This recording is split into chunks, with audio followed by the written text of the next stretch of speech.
Bismillahirrahmanirrahim. Assalamualaikum warahmatullahi wabarakatuh. Alhamdulillahirrabbilalamin. Wassalatu wassalamu ala asrofil anbiya'i wal mursalin wa ala alihi wa sahbihi ajma'in.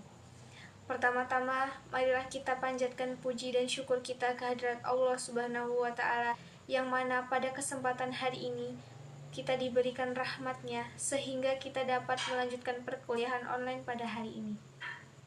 Sholawat seiring salam tak lupa kita hanturkan kepada junjungan kita Nabi besar Muhammad Shallallahu Alaihi Wasallam, yang kita nantikan syafaatnya kelak di yaumul qiyamah. Amin Allahumma amin. Di sini saya Amai Leoni Citra Dewi dengan NPM 202040640224 sebagai moderator akan memandu jalannya presentasi online pada perkuliahan hari ini. Sebelum memulai presentasi online pada hari ini, saya akan memperkenalkan anggota-anggota kelompok saya. Yang pertama, Reza Fahlevi dengan NPM 202040640219, Iswahyudi dengan NPM 2020406402 012, M. Sohibul Alam dengan NPM 202040640225, Ica Tiara NPM 202040640210, Hesti Novisa Putri NPM 202040640009, Intan Puspitasari NPM 20204064020111, Evita Putri Asari NPM 202040640003, dan Rantini Amalia NPM 202040640217. Di sini kami kelompok 1 akan mempresentasikan hasil dari resensi artikel yang berjudul Inkonsistensi Nilai-Nilai Pancasila oleh M. Sohibul Yakin. Baiklah, langsung saja kita mulai presentasi online pada kali ini dengan materi pertama, yaitu penilaian terhadap resensi artikel yang akan disampaikan oleh Evita Putri Asari. Kepadanya dipersilakan. Penilaian sebuah artikel. Jadi, hasil dari analisis yang kelompok kami sudah lakukan, artikel ini sangatlah baik, hanya saja penulis mungkin lupa akan hal yang harus dan yang tidak harus untuk dijabarkan secara terperinci, karena ada sedikit definisi yang perlu dijabarkan malah tidak dijabarkan, tetapi ada yang tak masuk materi malah dijabarkan. Baiklah, itu tadi penyampaian penilaian resensi oleh Evita dari kelompok kami. Selanjutnya, kita akan membahas tentang kelebihan serta kekurangan yang ada pada butir-butir materi artikel ini. Pertama, yang akan disampaikan oleh Intan Puspitasari mengenai kekurangan dan kelebihan asal-usul Pancasila. Kepadanya dipersilahkan. Pancasila itu memiliki kelebihan dan kekurangan. Kelebihannya adalah secara kausalitas atau hubungan sebab akibat. Sebelum disahkan menjadi dasar filsafat negara Indonesia, nilai-nilai Pancasila itu sudah ada pada diri bangsa Indonesia. Jadi bisa dikatakan bahwa nilai-nilai Pancasila itu lahir dari bangsa Indonesia itu sendiri. Namun Pancasila juga memiliki kekurangan. Kekurangannya adalah pada proses pembentukan Pancasila, penjabarannya itu belum terperinci. Dengan kata lain, penjelasan hasil sidang dari BPUPKI, PPKI, dan Panitia 9 itu tidak ada. Selanjutnya, yaitu mengenai karakteristik ideologi Pancasila yang akan disampaikan oleh saya. Kelebihannya adalah mendorong kita menjadi karakter bangsa, sehingga masyarakat Indonesia membangun karakter bangsa sesuai dengan ideologi nasional. Kekurangannya yaitu penjabaran dari butir-butir nilai-nilai Pancasila atau pengaplikasiannya dalam kehidupan sehari-hari. Dan ada beberapa kata yang tidak perlu diulang. Jadi, semisalnya yaitu satu, ketuhanan yang Maha Esa. Di sini dapat kita lihat sendiri bahwa Indonesia merupakan negara yang beragama, yaitu contohnya saja ada Islam, Kristen, Katolik, Hindu, Buddha, dan Konghucu. Yang kedua, ada kemanusiaan yang adil dan beradab. Di sini, kita juga menjunjung tinggi hak asasi manusia, yaitu menyeimbangkan antara hak dan kewajiban. Ketiga, ada persatuan Indonesia. Contoh simpelnya saja, yaitu semboyan kita yaitu Bhinneka Tunggal Ika. Begitu pula dengan sila keempat dan kelima yang mempunyai karakteristik sesuai dengan ideologi Indonesia. Baiklah, itu tadi merupakan kelebihan dan kekurangan karakteristik ideologi Pancasila. Selanjutnya, yaitu peran ideologi bangsa yang akan disampaikan oleh Evita. Kepadanya dipersilahkan. Kelebihan peran ideologi.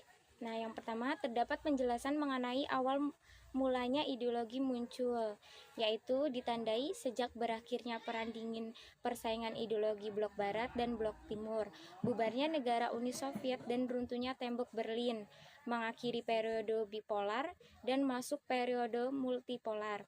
Dari periode multipolar berakhir setelah Amerika Serikat mempromosikan doktrin unilateralisme. Nah, yang kedua, dijelaskan bahwa dunia sekarang ini cenderung masuk kembali ke arah persaingan bangsa dan negara. Nah, persaingan ini di dimensinya pada bidang ekonomi, karena ditandai dengan berjuangnya setiap negara dalam meningkatkan kesejahteraan ekonomi warga dan bangsanya. Selanjutnya, kekurangan. Kekurangan yang pertama, penjabaran tentang peran ideologi tidak diuraikan. Yang kedua, perwujudan dari konsensus nasional tidak ada contoh pembahasannya. Terima kasih.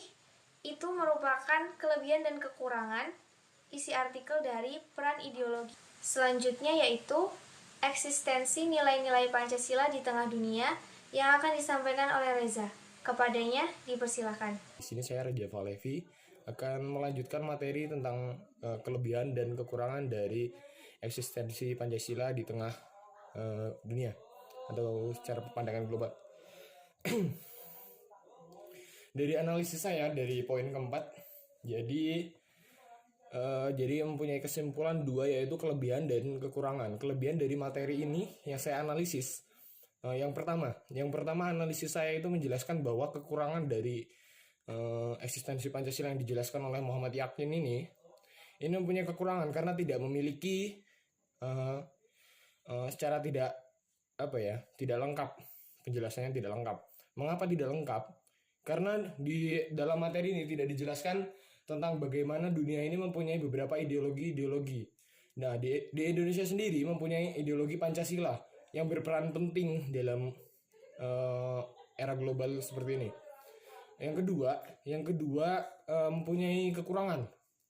Kekurangan di sini kelebihan maksudnya ya, kelebihan. Kelebihan di sini saya akui sangat banyak sekali. Yang pertama bisa menjelaskan mengenai perannya dari sila pertama, sila kedua, sila ketiga sampai sila keempat dan kelima tentang keadilan sosial bagi seluruh rakyat Indonesia. Nah, ini sudah dijelaskan dan itu merupakan menurut kurang lengkap, hanya kurang saja tadi yang di penjelasan di awal tadi tidak dijelaskan bahwa ideologi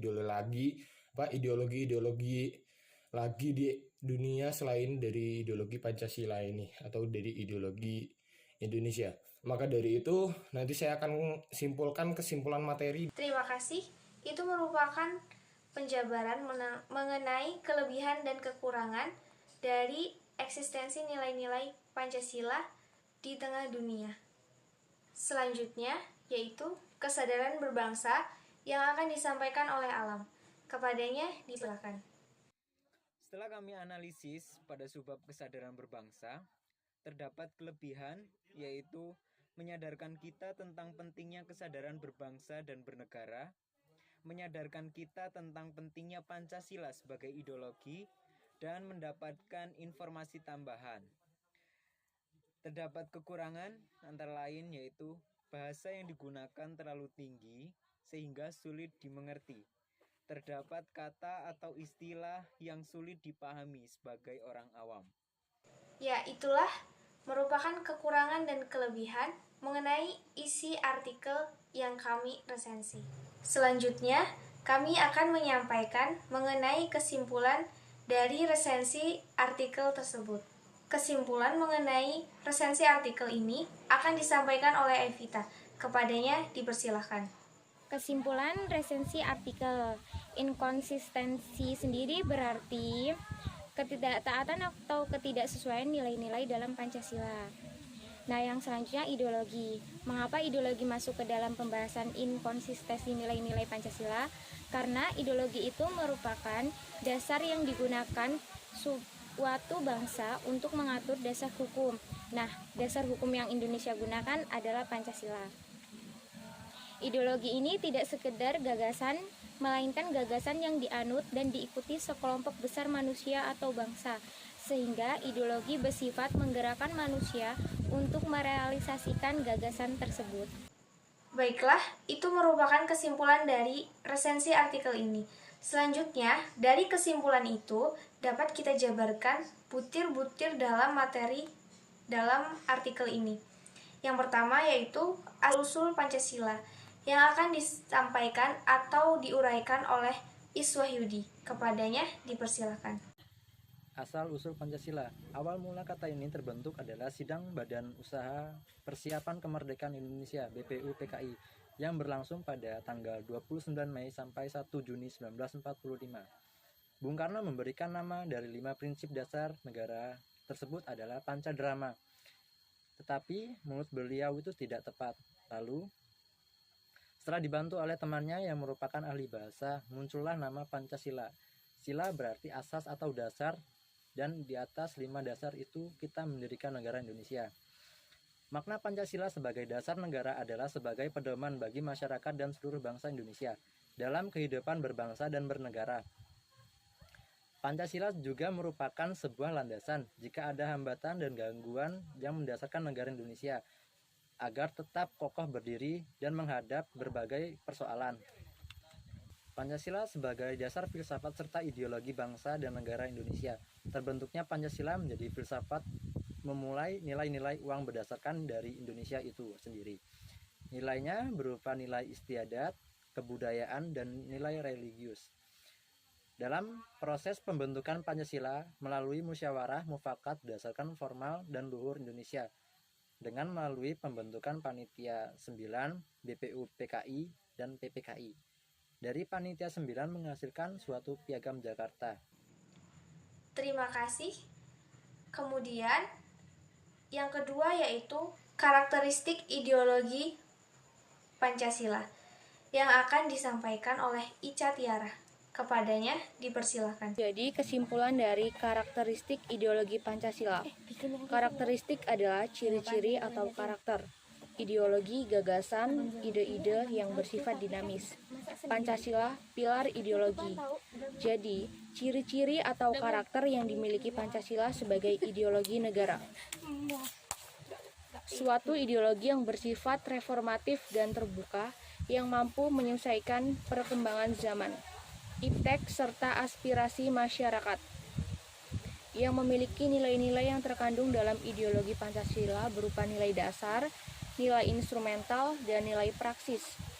Adapun 3 poin penting di dalamnya, yaitu nilai dasar, yaitu hakikat kelima sila Pancasila, yang merupakan esensi dari sila-sila Pancasila yang bersifat universal, sehingga dalam nilai dasar tersebut terkandung cita-cita, tujuan, serta nilai-nilai yang baik dan benar.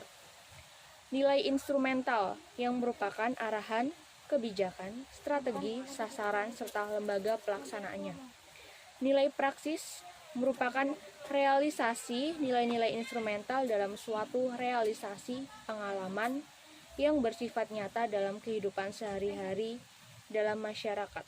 Selanjutnya yaitu peran ideologi Pancasila yang akan disampaikan oleh Hesti. Kepadanya dipersilahkan.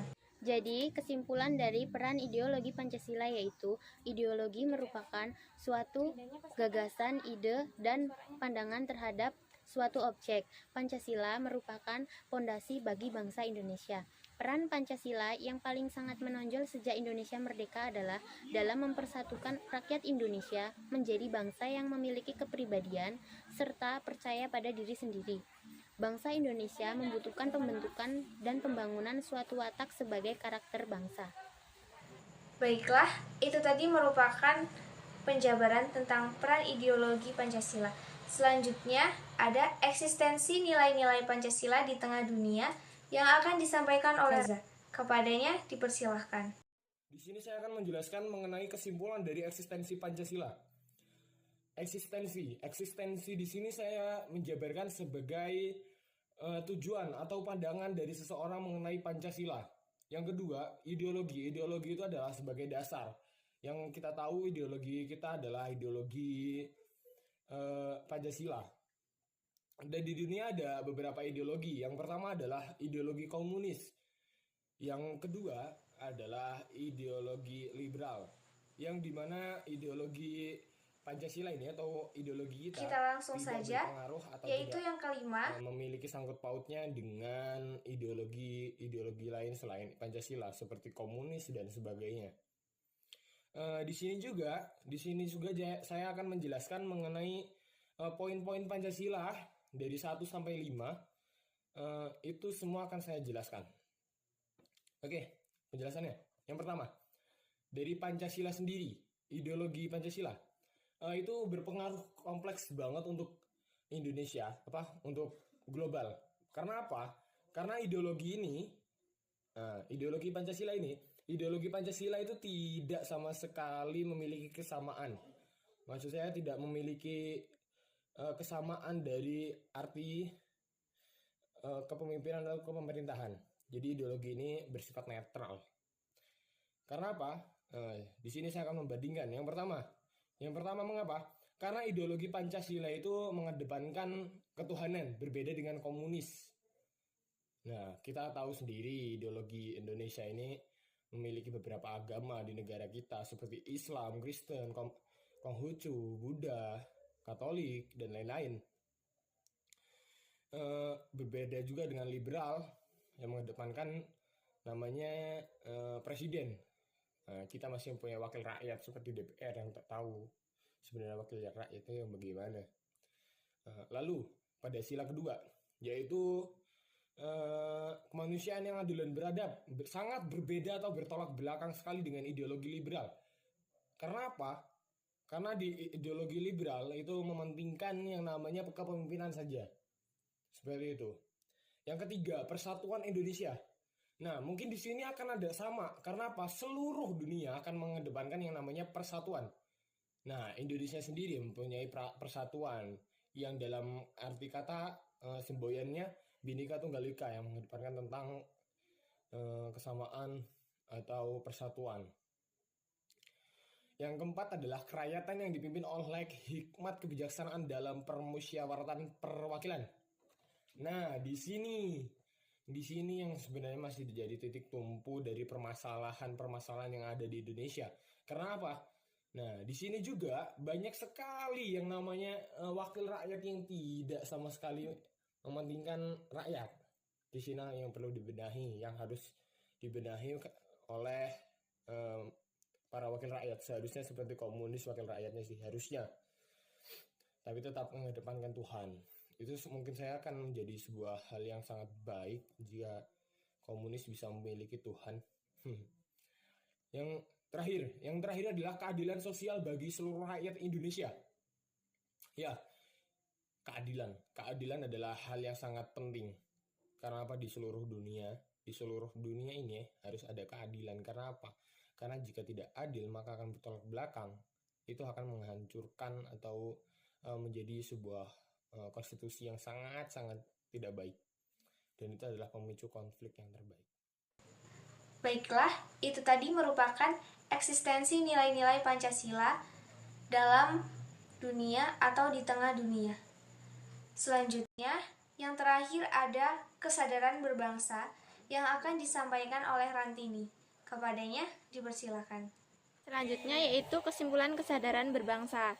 Kesadaran berbangsa dan bernegara mempunyai makna bahwa individu yang hidup dan terikat dalam kaidah dan naungan di bawah Negara Kesatuan Republik Indonesia harus mempunyai sikap dan perilaku diri yang tumbuh dari kemauan diri yang dilandasi dengan keikhlasan atau kerelaan bertindak demi kebaikan bangsa dan negara.